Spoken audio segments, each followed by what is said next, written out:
Hello. So today we are going to be discussing my tip of the week, which is how to shoot and edit social media worthy pictures. Today's freebie giveaways. Everybody who is watching this, whether you're watching live or in the replay, has access to my full set of topic notes on today's topic, how to shoot and edit social media worthy pictures. In the caption of this video is a link. Click on that link and then just enter in your email address and then you'll be taken to the PDF, which has my full set of notes to shoot and edit social media worthy pictures. And so I thought it was fitting for me to use some photographs in this one. So let's dive straight in. First of all, things to consider when shooting photographs. The first thing that I recommend considering is your outfit choice, and not just one outfit. If you're going to be doing a photo shoot, definitely take a few different outfits and have some outfit changes throughout the day, and think about like all the different sides to you that you might want to cover in the photo shoot. So the most obvious one, it would be like a professional outfit. If you're in a professional line of work where it's a bit more formal, perhaps you might want one with a suit on. But also do some casual ones as well, some more lifestyle photographs. So take some casual outfits with you. You might want to like do more of a kind of personal brand rather than just portrait shots, in which case you might want to do any workout outfits that you have to show that side of yourself. If you've got a dog, whatever your dog walking outfits are, even get your dog in the shot, why not? Any outfits that you would typically wear for like a coffee meeting or some sort of informal business meet. And so think really carefully about your different outfits that you're going to be wanting. And also another tip is to make sure that you change your hair for the different shots, because the idea being that you want it to look like you've taken these photos on different days, not all on the same day. So hence the different outfits, and change your hair up as well a little bit with it. Okay, so then you might want to also use some props as well. Props are so helpful. They really help to keep your photos looking natural, and they also keep your hands occupied, which can be really awkward. Like, I don't know about you guys, but I never know what to do with my hands when I'm in a photo shoot. Whatever I do, it just doesn't seem to look natural. So having some kind of a prop lets you keep your hands organized, like occupied, should I say. So you can see in this example the photo of myself and Danny there, we've got some coffee as a prop. As you can see, the props really help to make it look natural, and it gives us something to do with our hands. So fantastic little tip there to make sure that you think about some props. So what props do you want to use? Well, you can use some props that are related to your business, but perhaps have a bit of a lifestyle spin to them. So some examples would be a phone. So you could do some of like pretending that you're on the phone or looking at your phone, especially like if you're like a social media consultant, for example. A picture of you like looking at your phone is completely relevant and modern and gives your hand something to do. Coffee, of course, always. A pen and notepad, a calendar, a bouquet of flowers, maybe.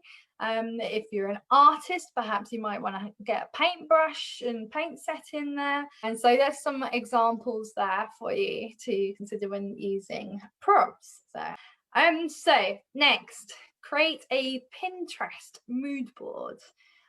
I love Pinterest. If you don't use it, go on there. It's amazing. It's so incredibly helpful, and in particular, really helpful for kind of getting a mood board together of things that you want for your photo shoot. Now you can use Pinterest. It really helps you to establish the look and feel of the photo shoot, and you can create like more than one board. You can have a board where you've like curated different poses that you want to include or that inspire you for your photo shoot. You can do different outfits, a board for different outfits, a board for different locations. But having some kind of like a mood board is so helpful. And just a little tip, obviously Instagram is great for photograph inspiration, so just have a little browse through your favorite Instagrammers accounts for some inspiration, and then you can create different collections to get shoot ideas. Now in the topic notes, it goes into more detail there about how you can create collections within the actual Instagram app itself, so just do have a look at that. But yeah, Pinterest is just fantastic. And next is consistency. Now this is really important. You want to be able to kind of develop your own style and then stick with it. So hopefully you've noticed with Pioneer Chicks, for example, we're very colourful, bold, a little bit of retro going on, kind of 50s style. And that's our style, that's my style, and that's what I try to get across in our photos. So develop your own style. Again, obviously this will be related to whatever your branding is, and that will, having a visual style will help your brand identity. And then people, the idea being that when people see an image, they will then know that it's from your brand. That's your goal anyway when you're doing this photo shoot. So really think about things before the photo shoot. Again, you can draw inspiration from Pinterest accounts, blogs, or of course Instagram as well. Okay, let's get into the techniques. So this is the fun bit. Think ahead. What do you want to use the picture for?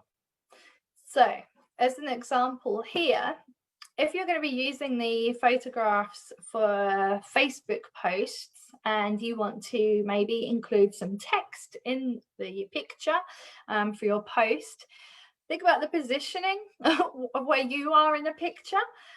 So you'll need some space to the side, so you'll need to be off over here so that I can have text here. So think about what you're going to be using the photographs for.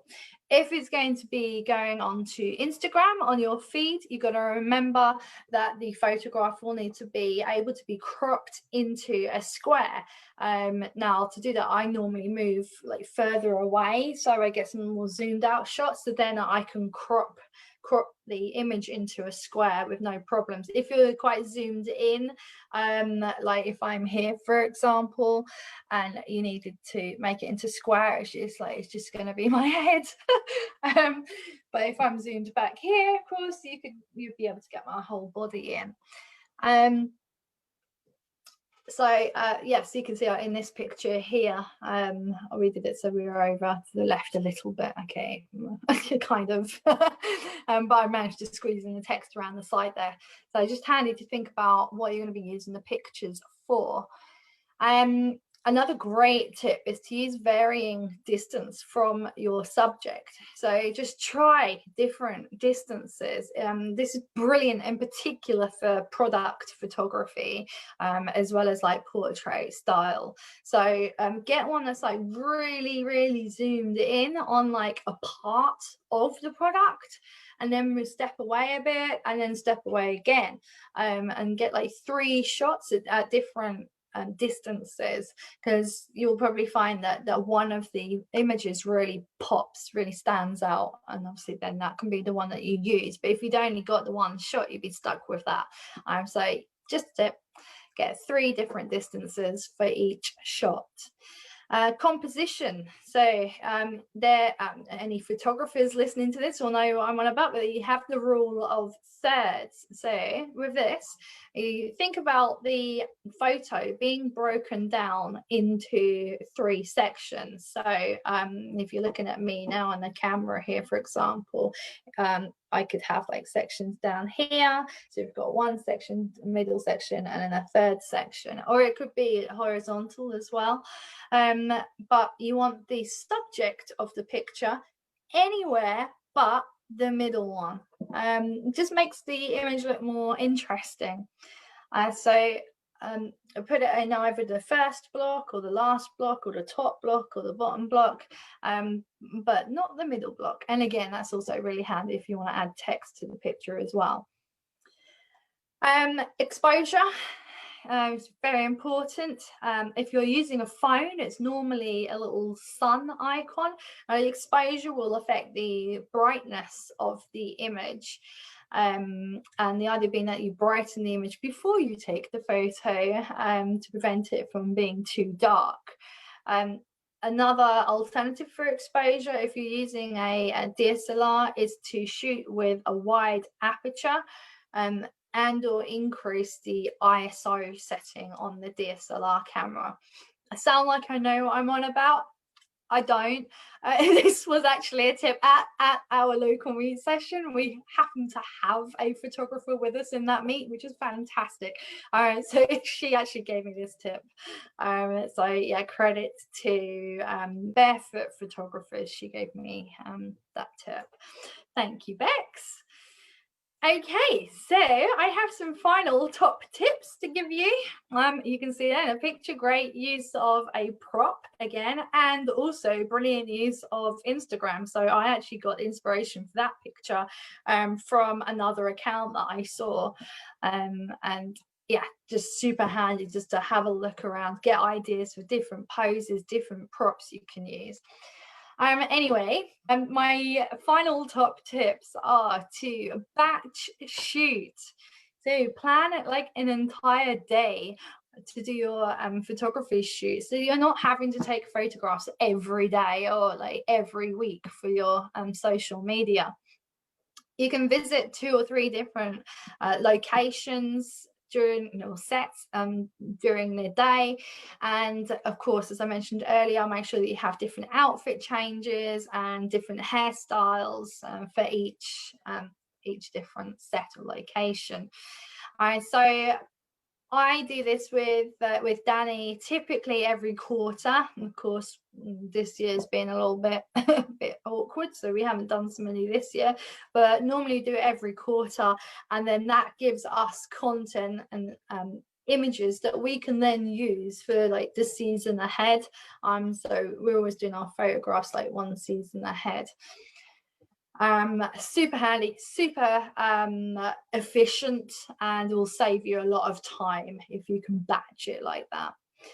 And my other top tip is to create a plan to actually use the photos and to post the photos.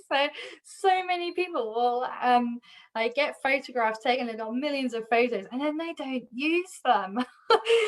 Make a plan. Actually use your photographs. Try and use or post like 2 to 3 photos from your photo shoot each week, and then that will, again, if you've done like a kind of personal branding shot photo shoot, that will help your audience to really get an idea of your personality.